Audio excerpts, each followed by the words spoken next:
Yun po, yun. Gumanda naman po siya. Oo, yan, nakamuha na siya, no? Nagsupang. Oo, marami siyang mga supang, tapos may sunong na bulaklak. Oh, yun, ang dahon. No? Ito, pagka ma-spray nyo pa ito ng pang white flies, gaganda pa yan. Oh, ito, dahil nga naging usbong, ano? Nagbihis po siya. Kaya lang ngayon talaga sa sobrang init hindi talaga makapagpa-penetrate ang kalamansi. Ay, lumaki pala bunga yan, no? Oh, raya pa ng bunga, oh. Dati-rati maliliit ang bunga nito, ano? Oo, halos ganito ang nakikita kong bunga dito, no? Ngayon medyo lumintog siya. Isang apply pa lang ito. Pero dami na siya ng mga supang, oh. Kaya lang sa tindi na talaga ng init, eh. Kung hindi pa masyadong mainit yan, lalong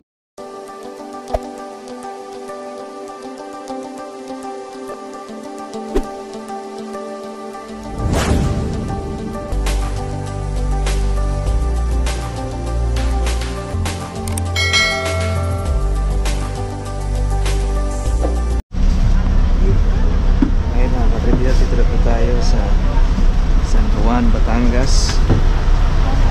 Tayo po ating prosundo. Salamat po doon sa ating house. Welcome po tayo rito sa San Juan, Batangas.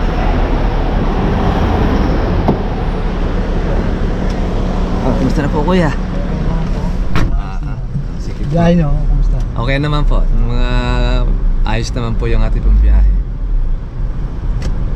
Nagaringin dito sa Batangas. Ay, opo. Kuha na po kasi talaga ngayon. Nagamatindi po yung kainitan. Kasi sa kawan buwan na po ng April. Pero nimisa po ba umulan dito? Opo, umulan naman. Umulan siya. Saglit lang. Mahina lang. Oo. Talagang ang kuwan talaga yan, Batangas Bakit sa Nueva Ecija umulan din? Medyo malakas-lakas naman siya, kaya lang ganun din. Hindi naman nagtagal. Importante doon meron tubig. Kumusta naman po yung kalamansi? Ayos na naman. Okay naman po. Dire-diretso bang bubulaklak nun? Recover. Magandahan po nung ko natin nagamit nahiyang siya.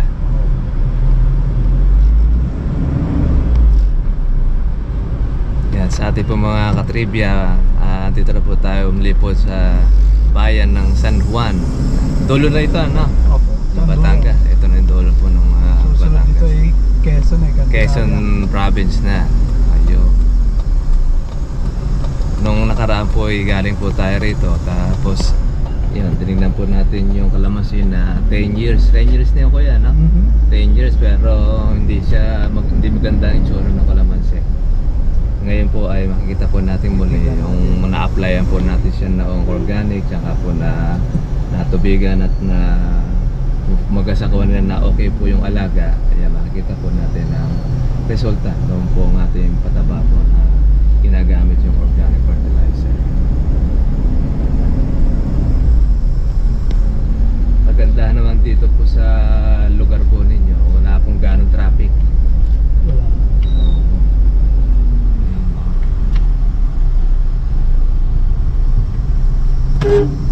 Ito rin yata yung malapit na rin yung ano, parang ipali-para ba o yung daungan? Malayo. Malayo rin. Papuntang saan naman yun? Yun sa may daungan na barko ba yun? Batangas City na yan puntang ano na yan, puntang mga Mindoro. Doon, papuntang Mindoro. Magkahiwalay kasi ito Batangas, San Juan, Batangas. San Juan, Batangas. Nahiwalay talaga sa Batangas City. Magkaganon sila. Kakawan siya. Kasi ano nito, malapit na kasi ito sa Quezon. Sa Quezon province. Sariaya, Quezon, Pagdilaya, Quezon. Yan. Tapos yung sa kabila naman yung Sugbo, Batangas. Sugbo, Batangas. Talisay. Ayan. Yun yung maraming yung mga laurel na kondo. Marami dyan. Ito lang ang halos sa bukod na Bukotangi na kawan. Nahiwalay. Siya na uli. Ayos pala. hindi malayo sa Nueva Ecija. Nueva Ecija ganun din eh. Meron lugar po na napalayo siya, halos parang dulo na nga. Dulo na rin. Opo. Gaya halimbawa, Gabaldon, Nueva Ecija. Tapos ang diretso naman nun, Dingalan, Aurora naman na. Halos dito ganun din. Nakarating po ulit sa Nueva Ecija, Palayan City. Palayan City, ay oo. Ang ganda po ng munisipyo nila dyan, laki no? Malaki pa munisipyo nila dyan. Palayan. Wala po lang masyado maraming building doon. Oo, puro ano po. Opo, medyo maliliit pa kasi yung mga kondo na. Pero yan ang kuwan ng Nueva Ecija, ang capital ng Palayan City. Ang talagang maunlad dyan ang Cabanatuan. Cabanatuan. Cabanatuan, Gapan, Grabe nga po lang dyan. San Jose, ayan. Ang tricycle dyan, Ay, marami. oo, marami po Marami tricycle yan. dyan. Kakanda, buhol-buhol ang traffic. Pero ngayon, bawal ata doon sa loob yung kuwan tricycle. Mas may tikunin na ako dito. Sige po. Okay. Punta po tayo sa farm. Eto mga katribya, dito na tayo doon sa farm na kung saan ilagyan po natin ng organic fertilizer. Eto na po siya ngayon. Dati-rati maliliit lang po ang dahon nito, ano? Pero ngayon naglabasan na po na marami po mga bulaklak, oh. Ito isang lagay pa lang tayo ng abono rito, no? Ayan, no? Sabihin na yun, no? Meron pong lumaki-laki po ng konti yung kanyang bunga, oh. Nung nalagyan. Oo. Tapos sabihin ito ipagdidilig. Nung nakaraan kasi punta natin dito, talaga iba na itsura, talaga patayan na halos eh. Pero yung banda ron, doon ang gumanda. biglang gumanda. Oo. Sabihin dito yung parte na medyo mahina ang lupa. Oo. Kaya kailangan talaga dito yung dilig, yung tubig. Yung iba kasi rito halos. Yan po, gumanda naman po siya. Oo, yan, nakamawa na siya, no? Nagsupang. Oo, marami siyang mga supang, tapos may sunong na bulaklak. Oh, yun, ang dahon. No? Ito, pagka ma-spray nyo pa ito ng pang white flies, gaganda pa yan. Oh, ito, dahil nga naging usbong, ano? Nagbihis po siya. Kaya lang ngayon, talaga sa sobrang init, hindi talaga makapag-penetrate ang kalamansi. Ay, lumaki pala bunga, ayan, no? Oo, raya palang bunga, oh. Dati-rati malilit ang bunga nito, ano? Nakalami sa halos ganito ang nakikita kong bunga dito, no? Ngayon medyo lumintog siya. Isang apply pa lang ito. Pero dami na siya ng mga supang, oh. Kaya lang sa tindi na talaga ng init eh.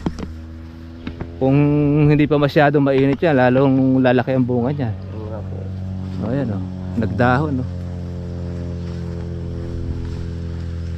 Yan, isang apply pa ito.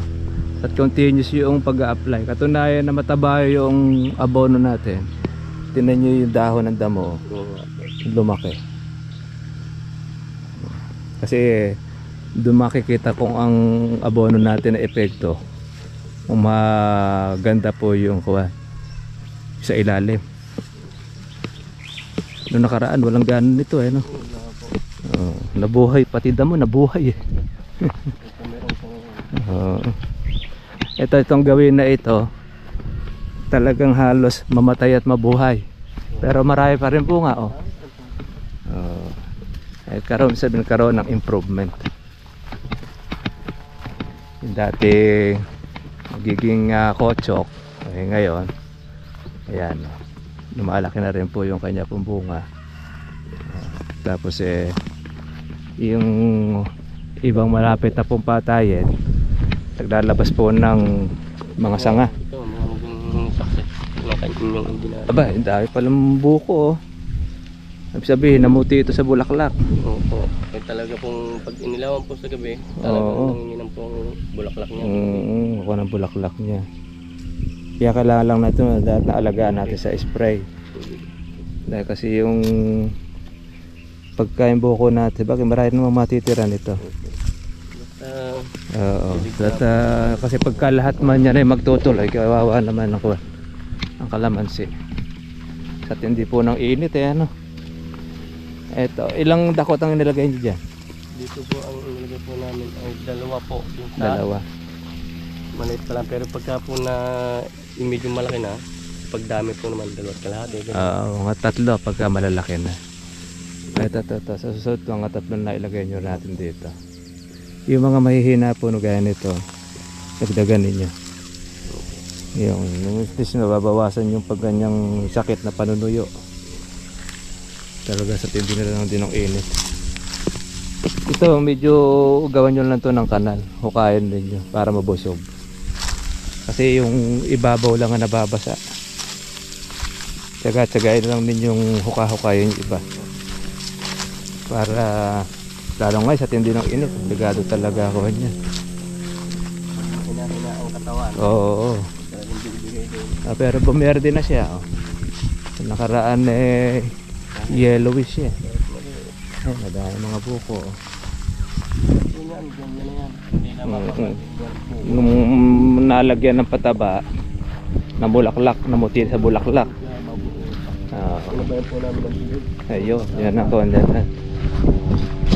Makalipas po ng mga linggo.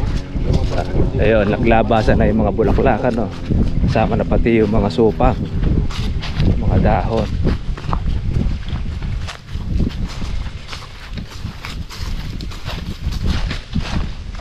Talagang ang kalaban nyo lang halos dito talaga yung tinding init.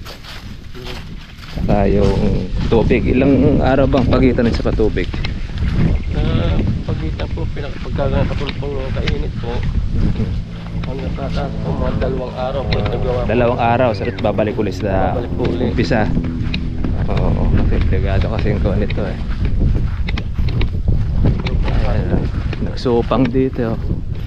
Dahil ang mga nilabas sa dahon.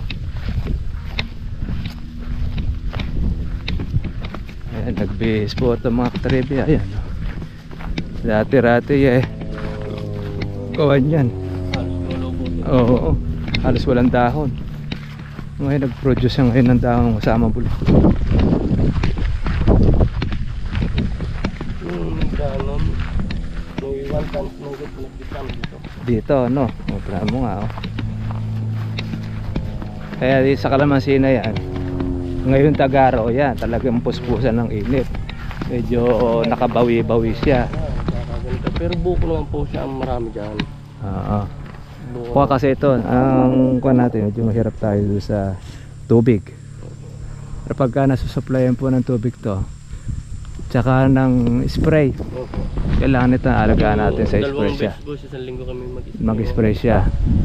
Pero ibang mga natutuyo, iba naman kuha. Sa sobrang dami kasi ng bulaklak, iba doon malalaglag talaga yun. Pagkapitas namin dito po ng nakaraan, dumali po siya sa bulaklak yan. Nabuti talaga sa bulaklak, ano? Okay po, mas makapal po ngayon kung matutuloy po yan ngayon. Oo. Makapal po sa nagdaan. Sa nagdaan, nung nakaraan, ano? Ito, nakakuha na ito. May mga nakakuha po naman siya, pero may mga buko na. buko naman po ang naiiwanan. Ayun ang pala, marami naman pong natagtag. Nalalaglag na ganito. Yung petals yan. Bubuko naman, iwan naman siya. Ay matibay yung buko niya. Okay, daming bulaklak ko tsaka buko. Importante kasi ito dahil kawan nasisirain na halos hindi magtutuloy pagka di maalagaan na spray. Dito ilang dakot ang lagay natin dito? Ito po ay 3 po. Ito pag ganito malaki pwede na nating 4 sa susunod to. Para nun tas busugin nyo lagi sa tubig. Yung kasunod na po namin ng spray din namin po na noon. Ayan. Laki nakalaki yung bunga maganda na yung naging kuha niya. Ito lang dahil namuti ng bulaklak. Medyo lumiit siya. Dahil sa tindi ng init. Ito po nung nagdaang harvestan po namin ganito. Yan, lalaki ano. Malalaki po siya. Dahil doon sa init na ng panahon yan. Pero nung nakakain siya ng abono, may mas kuwan siya. Nagbago siya ng itsura. Makapal pati ang kanyang balat. Ngayon medyo okay lang siya, medyo manipis na. makatas. Na makatas. Oo. Malaki. Ilang taon na itong kalamansi na ito dito? Po. Tatlo. Tatlo po. Oh, 3 taon na ito. Ayan, kung magtutuloy itong mga buko na ito, oh, yan, yung mukha, marami yan. Ito yung bulaklak. Palibas ay medyo hapon na. So umaga, kanina umaga nagdilig ako dito. Taas na bumuti. Puti po talaga ito. Oo, kasi ngayon nakita mo naman yung pagkakuha ng bulaklak eh. Ay, mga buko na pala yung marami. Buko na po marami. Ito. Oh. Ayan, mga buko na rito sa ilalim. Nagiging alternation pa mangyayari niya. Ayan, pagka maganda po yung pagkabilog niya, mga buo yung buko. Ito, maganda ang pagkabilog niya. Yan. Basta talaga nyo lang ng spray. Oo, mga buko na. Ako ito, isang damakmak ito. Ka nagtuloy yan, tutukod kayo dyan. Sa dami. Po namin yan, tinalian na po namin. Natalian pa nyo yung mga sanga niya, no? Yan kasi ang kuwan, pagka hindi kaganda pagbunga kalamansi, talaga maobligado ka magtukod eh. Dahil makonti ang sanga. Ayan. Nagmura po yung iba pero may kasama siyang kuwan, bulaklak, tsaka buko na.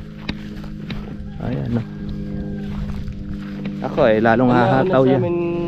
Kuya, na bumulaklak, itong maliliit. Sumunod yung matatanda. Opo. Huli na lang bumulaklak yung matatanda. Opo. Matagal kasi bago makarecover yung matatanda. Tagal na nasaktan. Huli-hulihan nila, nilagyan na po namin ng abono itong maliliit. Pero dinilib namin, bago sabay na po namin ng abono po. Ayun. Isang linggo, 2 linggo, may bulaklak na lumulpos. May bulaklak pa. Oo. Ayun, kinain na kagad yung pataba na. Kaya ngayon yung utay-utay po natutunaw po yung si organic. Gumanda po siya. Tapos nag-produce siya. Nag-i-improve na tuloy na. Hindi kagaya dati nalalagas. Nalalagas po.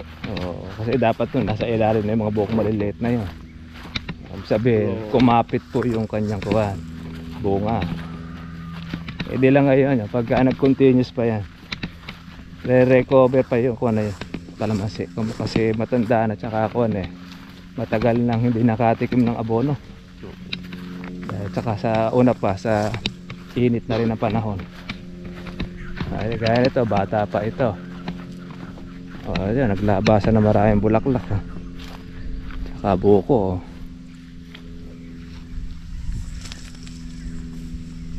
Ang gandahan naman ito, makapit eh. Hindi siya yung nalalaglag na kawan. Sa mangga nga talaga. Parang may sticker siya. Para sa mangga yung na kumakuha ng buko niya, ang bulaklak niya, pero may laman. May laman ang pansa. Hindi kagaya ng dati nagbubulaklak, walang laman. Sandali, nalalaglag lang. Okay, magandang improvement. Ating kalamansi. Kung ito pa kuya kagaya sa amin sa Nueva Ecija na mabubusog sa tubig, ay malilimit yung kuha ninyo rito. Talagang makita mo yung bulas ng kalamansi. Medyo hirap kayo sa tubig ano. Hindi mahina-hina ano. Pagka ang tutusin kaya naman supplyan. Supplyan po, kami po rin na naharvest ng aming kalamansi. Siyempre po, hindi naman po pwedeng tsaka malaki rin kasi ito, maluwang. Maluwang din po Isa lang yung hose ata nagagaling ano? Hindi po, bukod po siya dyan. Pero pa isa rin Pero sabay ninyo pinaandar naman. Sabay naman. Hindi po naman nagbabawag ang tubig. Malakas pa rin. Pero okay naman na, maganda naman yung naging resulta. Isang follow up pa. Lalo na yan pag umulan pa ng malakas. Minsan umulan po dito sa amin. Bigla naman pong dalawang araw na, dalawang gabi, umulan na siguro may tigda 2 oras. Tumingkad naman ang init ng halos isang linggo. Parang halos nabawi naman yun. Natuyo ka agad. Sabi ko ba, sandali lang ka po. Akala magtutuloy-tuloy na sana kami tag-ulan. Kaninang maga nga po, akala ko tuloy-tuloy na po. May maambon-ambon. May ambon-ambon ako kanina Saya ko natuloy. Medyo kuwan kasi natin ngayon yan dahil una kasi doon yung pinanggalingan ng white flies. Di ba umitim ng dahon? Pero ngayon nakaka-recover na, na-spray naman pala na. wala na ako nakikitang white flies eh. Wala na. Nung nakaraan binisita natin ito, maraming dapurak. Pero ngayon ayos na siya. Ayan, okay lang po yung madamo na yan para at least mayroong cover. Cover pa po ang kan. Oo, para... Kaya po abunuhan ulit sa susunod, di mower na lang po yung Oo, mawar nyo na lang. Pag hinerbicide ka natin sa atin yan, mas madalis matpayo yung lupa. Opo. Lalo sa tindi ng init ngayon. Bagay, isang buwan na lang halos na naman yan. May Ulang dito buwan lang po ng April. May po, na ulan na po Oo, naulan-ulan na, gaya rin sa amin. Kaya konti pagtitiis na lang. Nga po. Oo. At least yan, naka-survive na yung kuha natin. Dilig lang, yung ginagawa po namin, dilig, pa-survive sa bungang yan. Tinan mo nga itong matandang kalamansi natin na ito. Isipin mo nung nakakaraan halos mga ting-ting na ibang mga dahon niya. Oo nga po. Pero ito naman, nagbeberde yung marami. Dahon ikamatsili. Oo, dahon na kamatsili. Ngayon naman laki na dahon. Pero yung iba po, talagang... Ay, pakuha na yon. Iba kasi Hindi po talaga, talagang cover. hindi na talaga kinaya na sobrang kuhinana ng katawan niya. Kumbaga doon sa isang may sakit, cancerous na yung kanyang sitwasyon. Maga naghihinti na ng kapalit yun. Opo. Ganun. Pero iba naman bang mga malalaki, mga kinaya ng puno, ang ganda na pagka-berde niya.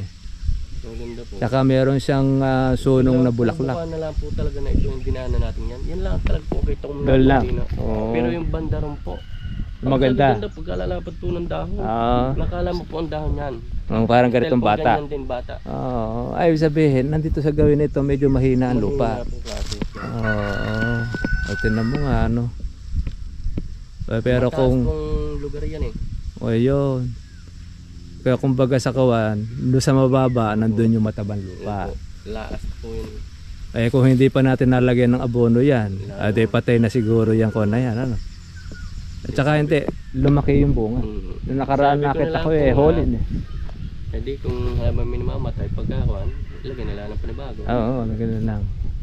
Ibang sa tingin ninyo na parang halos din na makakasurvive, tipokin nyo na. Yun nga po ginagawa. Para yun namang katabi naman yun naman ang lumabong. Yun nga po. Sasacrifice na natin yun. Itong bata na ito, walang problema. Maganda ang pagkabihis niya yung berde. Ayan. Gumanda yung maliliit na yun. Tsaka kuwan. Hindi sa akin to. Lumapad yung dahon niya. Kuwan pa lang yan. Unang lagay pa lang yan, ano? Yan. Susunod yung pangalawa yan. 16, pandalawa na yan. Ayan, makakita ulit yung pagbabago niya. Siyempre sa umpisa, hindi mo kagad bigla-bigla mo makikita antimano yung recovery. Kumbaga sa isang tao, bago-bago pa lang kumakain hindi mo pwedeng pwersa na isobo lahat. Mamamatay siya pag gano'n. Unti-unti lang. Ganyan din sa halaman. Importante dyan talaga dapat siya talaga siyempre sa dilig. Tubig. Lalo sa ganyang matindi init. Para nun malamigan siya. Yan yung bunga niya, yung buko na yan. Yun naman yung mga pansunod yun. Mga pang second protein. Second protein. Meron naman kayo rito mapupulot sa matatanda na. Meron po. Yan po ay inagaw lang po namin ngayon pagdidilig po hanggang bukas baka Lunes na kami mag-harvest ulit. Makakapitasan naman uli kayo dyan. Kaun po, layat po yung bunga niya. Sobrang init. Tsaka kawan, hirap siya sa pagsipsip ng tubig. Po.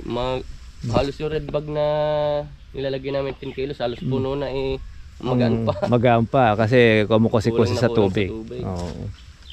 Ay matindi rin na ng tagtuyot dito sa inyo no? Po. Para sa amin din sa Nueva Ecija. Ang presyo naman po sa kanya yung kalamansi. Ay dito, mas mahal ang kalamansi rito sa inyo. Ay doon po sa inyo. Mura sa amin. Sa amin per bag 700, 750. 30 kilos yun. Dito sa inyo kaganda niya, nakakarekta kayo sa palengke. Kaya mas maganda ninyong na-presyo. Kaya kung halimbawa ngayon magtutuloy yung mga maraming mga bulaklak at buko na yan, marami na kayong buko sa susunod. Mga buwan po ng July yan. Yung mapipitas yung mga bulaklak at buko na yan. Dahil April, May, June. Mga July yan. Mga katapusan lang ng June, makakapitas na kayo dyan. Tama po. Tapos, mga kagalhatian makakautay pang may mauna dyan. Talagang kabagsakan ng kalamansi, August at September. Yun na po. Ula ng buwan ng Mayo. Yan, may mga presyo pa yan. Pero ang kalamansi din po pala, may season din po pala ng pagbulaklak din. May season siya. Panahon ng kalamansi yon, yung ulan ng Mayo. June po yun Yun po dito nasigal po ang pagbunga. Diyan marami. Yun po, Yun puntahan niya po yun. yun. Dahil kung na kasi panahonan ng kuwan yan eh. Kahit di mo spray yung kalamansi, tutuloy na siya. Bubulaklak at Bubulaklak siya. na. Gawa ng yung matagal na itong kinuha ng tag-araw, yung pagpatak ng tubig ng Mayo, maalagaan na. lalabas na yun. Lalabas na, tapos naaalagaan pa ng ulan. Kaya ang kalamansi no, puno ng bunga pagdating na ng August saka September. Ito naman ang bulaklak ninyo, pagka lumintog na siya, yung natagtag na, pwede na kayo mag-weekly mag-spray. Para di naman kayo masyado makon sa gastos. Pagka bubuko na yun. Pag buko na siya, mga sinlaki na siya ng mais, weekly na siya. Pero po yung sa halimbawa po, Gamunggo. kaya pagka aming inabunuhan po, hindi naman po kayo masirapan yan. Hindi naman. Hindi po manlaglag po. Hindi naman malalaglag yan. Ang ibang malalaglag dyan, yung mga mahihina talaga bulaklak. Kasi hindi naman lahat ng bulaklak ng tutuloy yan eh. Kumbaga, yung iaalagay nating abono doon, pang suporta rin yan doon sa mga buko maliliit. Tsaka para pong bumawi uli yung kanyang katawan. Kasi unang lagay pa lang naman tayo. Kasi pag nalagyan natin siya ng pataba, sabihin na natin dyan yung dilig. Para kainin niya kagad. Ginagawa din po minsan namin nung di nagpa-abono kayo ng dati. Dinilinis po muna namin palibot. Pinalalaan po namin. Binasa po muna namin ng basang-basa bago sabay abono. Bago sabay basa uli. Mga ilang araw muna namin tinigang para yung si abono matunaw. Yun. Ibig sabihin, nauna muna yung tubig, tapos yung abono. Gawa po nang nalutang po kasi yung yung kuwanya dahil sa sobrang init, ano. At saka tigang yung lupa. Pero kahit ganun pa man, naglabas pa rin ng maraming bulaklak. Naglabas din po. Okay, maganda yung kuwan natin na yun. Kasi sa amin kasi ang ginagawa, lilinisin muna. Pag nalinis na, tsaka ngayon lalagyan ng abono, tapos ngayon tutubigan. Kung kasi dito sa inyo, naglabas din ng bulaklak, pwede rin yung ganun. Kasi organic naman yung natin nilagay. Sa synthetic kasi hindi pa pwede ganun. Hindi nga po. Sa synthetic, obligadong pagsabayin mo yung abono tsaka yung tubig para maglabas ng bulaklak. Pero kung halimbawa ginawa natin ay yung binasama mo tsaka ng abono tsaka dinilig uli, kung tila ilalabas ng synthetic nun. Ayun ang kagandahan naman ng abono natin. Na kahit nasa silong ng araw sa lilim, nagbubulaklak ang kalamansi. Ay kagaya niya, di ba? Nakasilong yan, pero ang daming bulaklak. Maraming mga lugar dito na may silong, pero nakita ko, gaya nito. Ang dahil labas na bulaklak. Dapat yan, hindi magbubulaklak yan. Pagka nasisilong. Maganda yung epekto. Maganda po. Kaya, kaso lang po nga yan nga talagang matanda po. Yung talagang hindi makarecover yung ibang talagang mahina. Sa kawan na po kasi yan. Una, sa init na ng araw. Tapos, kung kasi nabugbog na siya masyado. Pero makaka-recover yan. Kailangan yan, mga ilang lagay pa. Mga 3 lagayan yan. Bago makabawi. Tag-ulang yan. Yan. Pagbawi ng tagulan, magbibihis siya, maglalaglagan ng mga dahon na yan. Magsusupang. Panibagong supang na po. Panibago siya. Mga ilang kuwan ba sa matatanda nilagay ninyo? Ilang dakot? Diyan po ay ang kinuha po sa amin 1 kilo po. Mga 1 kilo. Mga kauna na yan. Kasi kumukuha si matanda na siya para makarecover. Ayan. Mas kukuhan uli siya ngayon yan. Pag nalagyan uli natin mga ganun uli. Bakit po yan? 1 kilo po uli ang isang puno uli niya. Matandang puno yan. Para makuha na rin natin yung pag-recover natin dyan. Dito naman po sa bata, the same pa rin. At saka maliit, dadagdag na lang po ulit. Dagdag lang ng konti. Ngayon yun dito, yung mga matatanda na yung itsura na wala nang kawan, huwag yun nalagyan. Yung lahat lang ng mga mayroong pag-asa, yun na nalagyan natin. Kasi dito lang naman sa gawin na ito, medyo pangit sa gawin ito, maganda na doon. Pero di mo nakita po yung deep well po doon. Yung banda ron, yung baybay po pa ganoon, papunta na doon, maganda. Dito lang masyadong nabugbog yung kalamansi. Kasi nung nakumuha tayo ng video, nandito yung talagang critical Yun yung dahong kamatsil Pero ngayon, lumaganda-ganda na yung dahon. Sa may kabila po doon, na may makina. Pag sa lalaki po ng halos ang binubunga niya. Laki ng bunga, ito na bunga. Sabihin, noon siya nakakain ng tamang abono. Dati po hindi po nalaki ng ganun kalaking bunga. Tsaka sa edad na yan, hindi lumalaki talaga ang kalamansi pagka ganyan. Yung pati yung mahina katawan, permis na bulitog lagi ang bunga. Kaya nga napunta natin nun sinalaki ng holid yung bunga Nadami ang bunga kaso maliliit na ayaw luminto. Ayun nga, nakita yung mga magaganda po yung bunga, malalaki malilintog kung yan pa yung nasundan pa ng ulan na malakas, ay nakakita mo matindi pagbabago niya dyan. Talagang sadyang mainit lang talaga panahon. Kaya doon sa susunod na taon yan, basta't nakarecover ang kalamansi, ay nakita mo na yung continuous ang pamumungat ng bulaklak. Sa insekto naman, wala akong masyado nakita naman insekto dahil regular naman pala pag-i-spray ninyo. Okay naman ang kuwan natin. Kaya lang ibang mga may mga sira, di talaga maiiwasan. Hindi talaga magiging perfect talaga yung pag-i-spray. Kasi ang mga insekto gusto rin mabuhay niyan. Yung katulad po yung kabila dyan, mga halaman na po yung kabila dyan. Sinasabayan ko na rin lang po minsan ng... Ay, tama yan. Kasi pagka nag-spray sila, automatic sa inyo lilipat ang insekto. Pagka alam kong nag-spray po sila ng gabi, kinabukasan po naman, i-spray naman po ako ng panibago ulit. Okay yun. Para nun at least hindi na sa inyo lumipat po yung mga insekto. Mangyayari kasi yan, bubugbugin ng insekto yung kanyo niya, kalamansi. Buti nga kamot nakita natin yung maganda yung pagka-recover niya. At least masulit. Masulit yung pagod ninyo. Maganda kasi pagka epekto yung ginagamit natin hindi tayo napapagod na hindi nasusulit. Gaya niyan, ang daming supang na lumabas sa bulaklak, na buko ay yung dahon. Ayan, yung mga buko kasi ayan, yung mga magaganda bilog tuloy na yan, pero kailangan nyo pa rin sundot-sundutin na lang weekly. Pag pumatak na ang kahit mga itong mga 20 nitong April, kahit di na kayo mag-spray para di na kayo magawa na sobrang kilit baka parang di masyado dilig na lang kayo ng dilig. Yan na lang aalalayan ninyo hanggang di pumapatak ang ulan. Basta pupubuko na lahat po yan, once a week na lang po. Once a week na lang pa mag-spray ninyo. Pag medyo na siya, malaki-laki na, ay aabutan na 20 dahil kuwan pa naman niya yun A5. Okay siya. Ay, ang ganda na ng resulta ng kalamansi. Nakaraan may dahong kamatsuli yan. Tsaka hindi, nagbunga siya. Ayan. Ang dami rin yung mga bunga rin. Kaya dyan kayo nakakakuha ng harvest. Lalong pipila mga bahay nyo rito pag naglaki ng bunga niya sa tagulan. Ito yung mga naapektuhan na talaga yun. Pwede nyo nang pangpalit yan. Hindi na talaga mahirap ng gumanda yan. Yun. Yung 2 puno na yan. Tingnan po ito.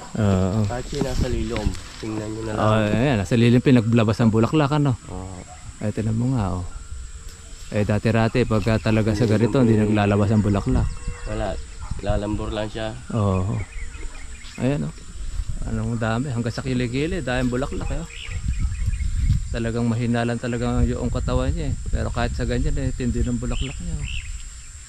Kung ito yung masasabayan pa ng malakas na ulan, lalong lilintog ang bulaklak niya. Kaya lang talagang kasi talagang nasaktan siya. Pero ayun ang kilikili dahil labas ang bulaklak. Isabihin mga nasa 2 weeks pa lang ito nalagyan. Opo. Oo. Ayun nga, kita ng pimano kagad yung mga bulaklak Ayan, mga katalagya sa kilikili. Ayan, lilintog ngayon yung bunga na yun. Ito rin, sigurado mamumulaklak din ito. Kaya lang yung bunga nito talagang hirap siya sa lumaki. Hanggang dito na lang talaga size niyan. Ito kinukuha ng inasal. Yan po talaga ang yung palengke. Sa palengke maliliit. Kung gusto nilang size. Yung ganyan maliliit kasi nga naman sa pansitan kasi number 1 yan. Kasi matipid. Nga po, mayroong lalaki talo sa timbang.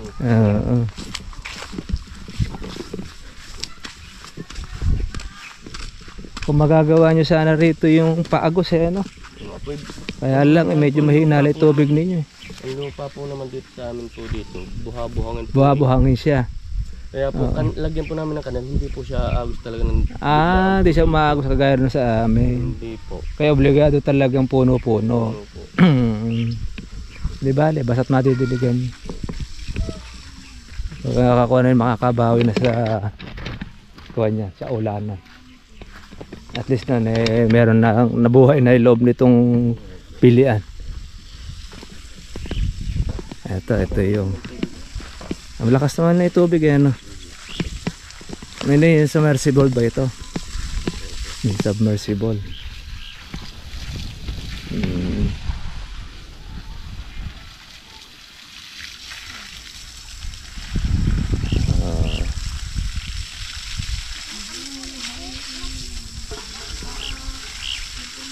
Sa init kasi ng paro kasi sandali natutuyo ano. Saka sa dulo, pag babalikan mo na yung pisal mo. Tapos ulit-ulit ng tubig. Okay, konting tiis-tiis lang yun. Pag pumatak na ulan yan malilibin na kayo ng trabaho niya. Puro spray naman na kayo ng damo na niya. Ay, okay naman na yun. At least busog naman sa tubig. Talaga mabilis lang matuyot dahil buhangin na ano. Okay, pwede na siya. Ayan po mga katrika po yung ating kilala lang pala ito nilagyan mga nasa 20 days pero ang ganda na po ng resulta. Napakarami pong lumabas na bulaklak. Kaya lang siya binitaw ko mahina po talaga ang katawan ng kalamansi. Under recovery pa talaga siya. Hindi mo talaga siya makikita pa yung talagang bagong bago na malalaki ang dahon.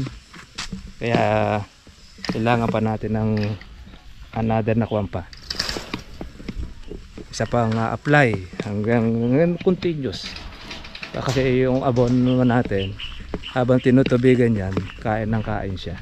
Hindi siya maano kagad nauubos o nawawala yung kanyang bisa.